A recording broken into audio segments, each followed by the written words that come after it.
My name is Gary Tate. Before I became a real estate agent 20 years ago, I was a stand-up comic. Being a comic requires having impeccable timing. I understand how timing affects sales, so I can price a house perfectly so my clients do very well. I'm Linda Ing-Gilbert, and I've been an agent for 6 years. You want an agent that can price a house well? What about an agent that used to work on the stock market trading floor? That would be me. Linda is one of the best agents out there. I should know because she sits right beside me in our office. She's like a sister to me, a sister with whom I have an extreme sibling rivalry. I really love Gary like a brother, but if you look at my track record, you'll see I always win. Which one of us will get the best price for our client? That will be me. Don't make me laugh. Actually, you don't make me laugh.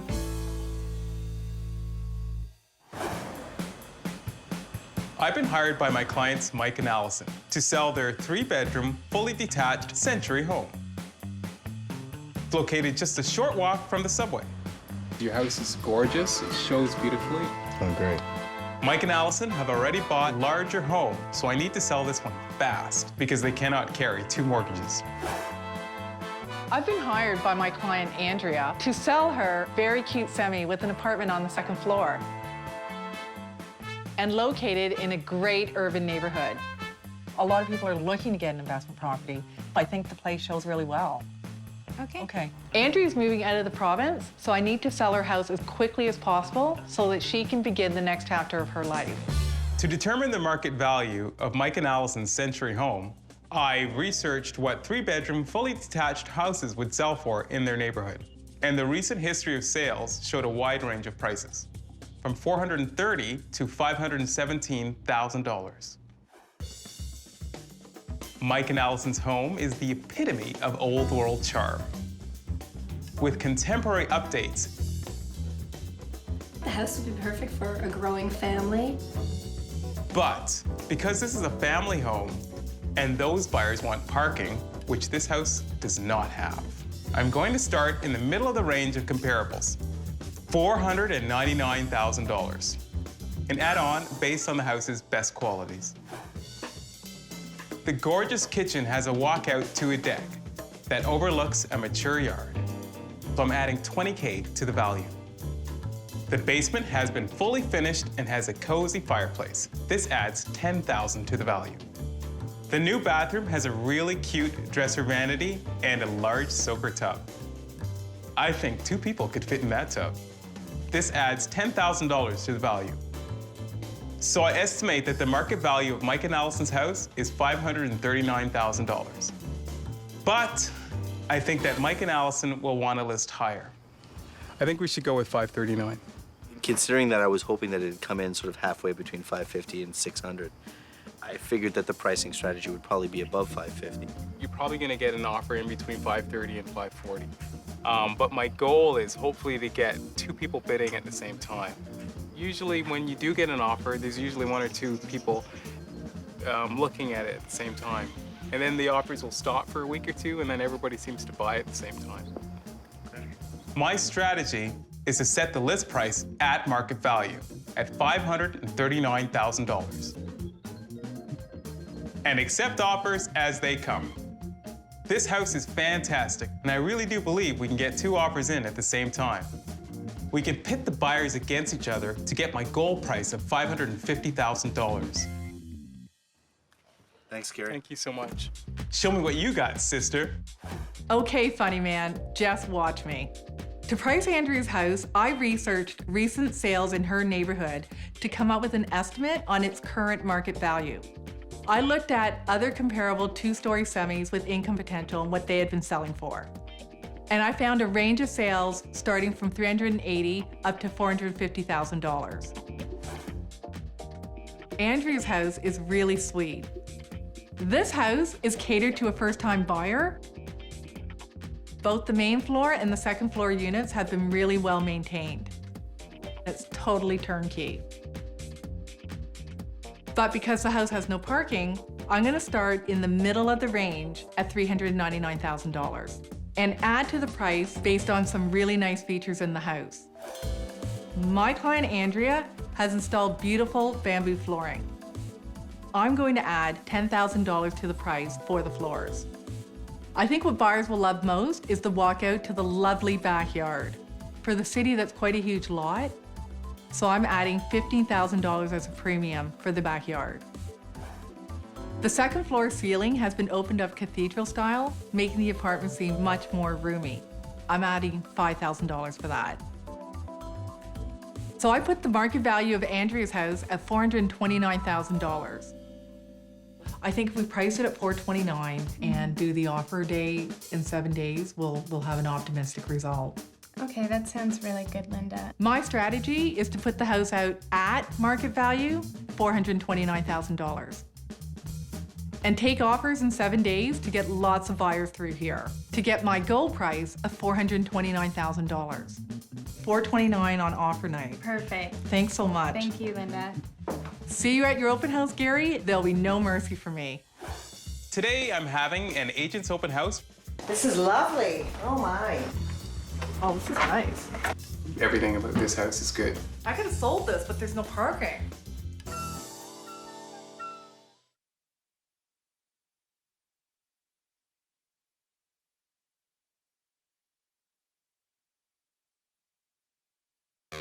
Real estate is a competitive, cutthroat, ruthless business. That's why I love it so much. It reminds me of my life in show business. I'm selling a fully detached 3-bedroom brick century home, located on a friendly street just a short walk from the subway. My clients, Mike and Allison, have already bought another home, so I have to get them a great price for this house to help finance that house. I'm selling a very cute 2-story semi-detached home for my client, Andrea. It has a separate apartment on the 2nd floor, and it's located in a great urban neighborhood. Andrea's moving across the country, so I need to sell her house quickly so that she can begin the next chapter of her life. Which one of us has priced their house right? You know it's gonna be me, bro.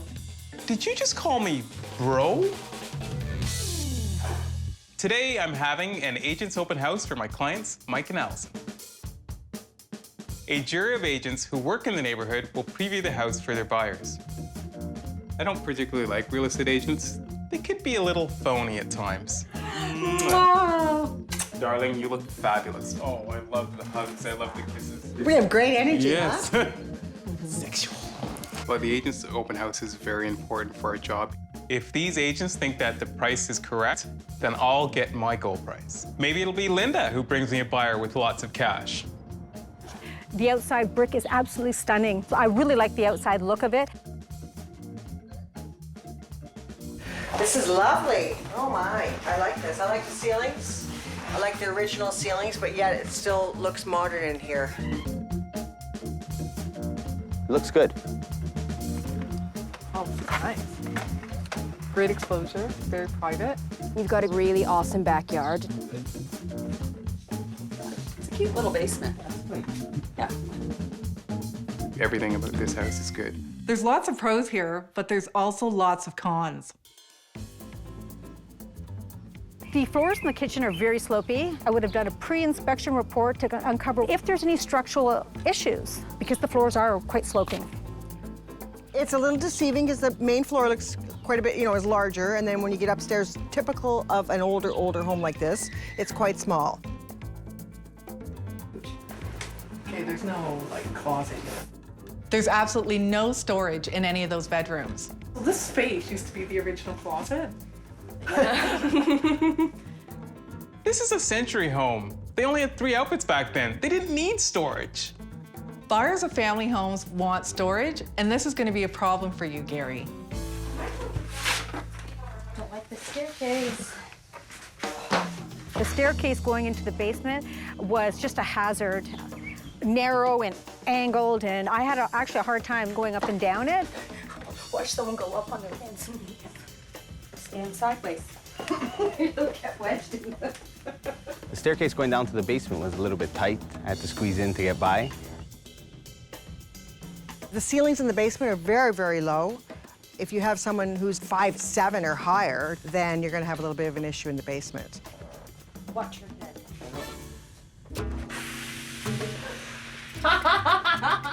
So you just... Could you imagine renting this out? As a As an apartment, yeah. private entrance? Yes. Parking? No. Okay. The kiss of death would be parking. He's got a huge hump here not having the parking. That's it, it's killer. I could have sold this, but there's no parking. And look, I have no problem parking on the street, but my clients do. Your clients won't buy a fantastic house because they have to walk 20 feet? Oh, that's sad. When they're paying $500,000, they want parking. If this were my listing, I would probably price it at $499. I would have bought it out around $519. $519,000. Maybe the mid 520s. I personally would have priced it at $529,900. I would have listed it probably at $529,000. I think the properties sell a little bit over 500. I would say 510, 515. $525, in and around there. $520,000? I've been wrong before, but I'm thinking $520,000. I want to say 519. I think it'll sell around $520-ish. 520-ish? Linda, you just wait for the brutal honesty when I get to your open house. Have a look around, give me your thoughts, okay? Thanks. Woo. This house is well priced and it's totally turnkey. So basically, you need to just turn this back into a one-family home.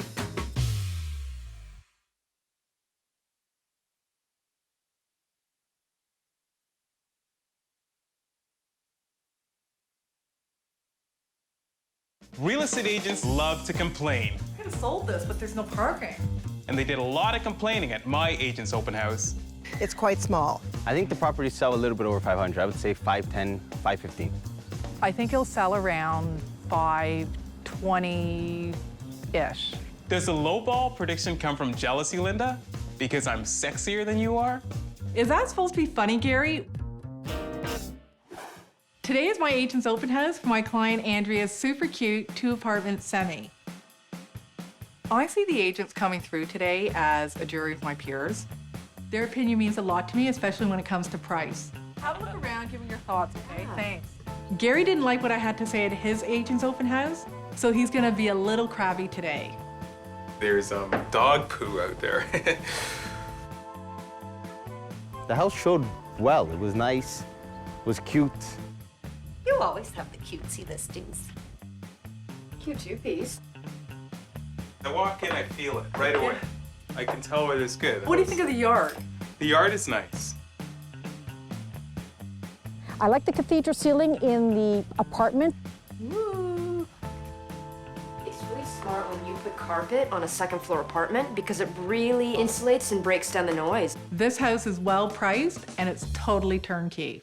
Whoa. I mean the lean. The house has a severe lean to it. It kind of makes you feel like you've been drinking. Like, because when you walk in the front door, it says that. It seems to be that the current owner tried to address this problem by putting support posts in the basement. Every house on this street leans. And that's why I don't like this street. So is this hardwood? Yes, Homes it's- get hardwood, eh? It is hardwood, it's bamboo. You gotta watch over your heels, because it's soft. Yeah, well, I'm walking on the balls of my feet. I know. Like a ballerina. The kitchen's not exactly modern. What is that, laminate, eh? Yeah. The kitchen has a laminate granite counter. Who wants laminate? Everybody hates laminate. This house is catered to a first-time buyer, and they're not gonna care about granite. What a whiner you are. The upstairs is kind of small. Huge bed. He's got the king-size bed in that bedroom. Yeah. I'd have a single bed, maybe.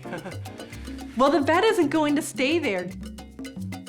People today like higher fences. So the backyard should be just really enclosed with a fence. People don't like to talk to each other anymore. Maybe people don't like to talk to you, Gary. So basically you need to just turn this back into a one-family home. A lot of people came through and they liked the fact that it was duplexed. I can't even figure out how to put it back together as a single-family home. Just because you can't figure out how to convert it back into a single-family home doesn't mean it can't be done. Someone else will buy it, convert it back, and make a killing on their investment. I don't see where the parking is. There is no parking. That's why I can't see it. The laneway ends at the neighbor's yard. That's too bad. No That's too parking. The negatives about the house is definitely the fact that there's no parking. Parking, especially in this neck of the woods, it's hard to get. You get home late at night, you're going to be cruising around a bit to get a spot. And no parking is totally, totally brutal. It always lowers the price when you don't have parking. Linda, you said it yourself. People don't like houses without parking. If there was parking, I would have added a $30,000 premium. If this was my listing, I would have priced it at $429,900. I would probably price it a bit lower, maybe $399. I would have bought it out probably at the same price that Linda has. $439,000 or $449,000. So if this was my listing, I would have priced it at probably $419,000. I think it will sell for anywhere between $450,000 and $475,000. I say it sells $430,000. I have no doubt that this property will push the $500,000 mark. I'll tell you, I think this house is going to sell for just over $500,000. Let me say, I don't know, $503,000. I think that it's going to sell for about $437,000. Wow, you all think this is going to sell over asking? I so wish you were right, but I'm really good at my job, and I'm going to stick with my prediction. This house is going to sell at $429,000. You're kind of stubborn, aren't you, Linda? Even when it would be to your advantage to be wrong, you want to be right. Right. I know you're probably a little disappointed. I think you'd probably best be sitting down. Mike and Allison are going to be devastated.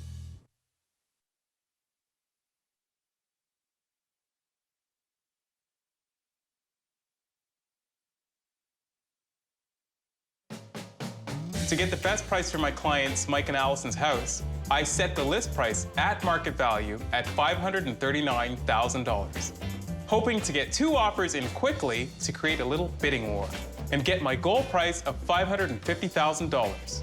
I think it'll sell around $520-ish. I think the properties sell a little bit over $500. I would say $510,000, $515,000. To get the highest sale price for my client, Andrea, my strategy was to set the list price at market value, $429,000, and take offers 7 days later to get my goal price of $429,000. I think this house is going to sell for $503,000. I think that it's going to sell for about $437,000. Today I'm taking offers. I would love it if I was wrong about the price of this house, but I just don't think that I am. Did you find the office okay? Yeah. Okay, great. So I'm gonna give you an update on what's happening. I called all the showings back. As you know, you've had about 20 showings. It was pretty busy. We have one offer registered. I was hoping to get another one, but unfortunately they've decided they're not going to participate. I know you're probably a little disappointed because it's very natural. I would have wanted multiples too, but I'm sure that we'll be able to work with this offer, okay? Hi, Barbara. Thanks. Nice to meet you. Nice to meet you too. This is Andrea. Hi, Andrea. How are you? I'll give you my card. Okay. Thank you. I've brought you a fabulous offer. I'm gonna let Linda go over it with you, okay? You'll notice that it is a full price offer. The offer is good until midnight tonight. They're really cooperating with, the tenant and all of that, so I think we should really accept it. But it is the $429,000 that I was asking for, so yeah. I got $429,000 from my client, Andrea, which is great because that was also my goal price. Perfect. Okay, thanks. Thanks. Talk to you soon. Bye. Bye. Mike and Allison's home has now been on the market for 15 days. I didn't get the 2 offers I was hoping for, so no bidding war. But we do have an offer today. Hey. I met Alex and Emma at a public open house, and they didn't have an agent. So I'm gonna rep both sides and try to make a deal here. Mike and Allison are comfortable with this arrangement. They understand it's my job to find the middle ground here. I guess the bottom line for me is, what price were you thinking? We were thinking of 480. 480,000? Yeah. Mike and Allison are going to be devastated. So the offer came in at 480,000. 480,000. Okay. All right. you know, we have an offer. Let's just work with it. And we'll It's a take it. $60,000 gap, Right. right? And so the rule of thumb is you end up somewhere in the middle. Somewhere in the middle is way too low for us. What do we need to do to make the best step forward to get the best possible outcome for us and our family? You could sign back at 530, and then that kind of says we were willing to negotiate, but you definitely have to do some improvement on your side. I think if we came down to something with a 5 and a 2, then that shows a little bit more willingness to entertain the offer and gives you a little bit more ground to stand on to say this is as low as they're gonna go. I'm coming out somewhere around 525, 526, somewhere in there. Now I know that's below what we were looking to do, but we're just not getting the traffic. So I don't want to be stuck 2 months down the road having to take 480. That's a good point. You wouldn't mind signing back at 525? Oh no, we mind, but that's probably the strategic move. So they signed back at 525. You don't want to take the 525. Not for 525, no. But they were willing to lower the price, so I guess we're willing to go up to 500,000. You're still $25,000 apart. It's kind of looking like the middle point's like 510. To avoid that, you might want to sign it back very tough at this point. If these guys buy, I'm willing to you know, perhaps take a % off your commission, which is essentially, you know, $5,100. But when you say that, it makes me feel like there really aren't any other people out there. You know what I mean? If we came down under 20 and signed it back at 519, I wonder if that sends a great message. I wasn't expecting you guys to come down that low, but I think it'd be a really positive move. 519. They came down to 519, but he also said that's it. Well, we were kind of hoping they'd come back at 510 or 515. But 519 is a good price for the house. We'll take it. Guess what? Time to celebrate. I got $519,000 from my clients, Mike and Allison. So it's $31,000 less than my goal price of $550,000. $31,000 under your goal price? Well, I guess I've won this round. But who worked harder for their client? That would be me, Linda. And my clients love me for it. For more, go to wnetwork.com/theagents.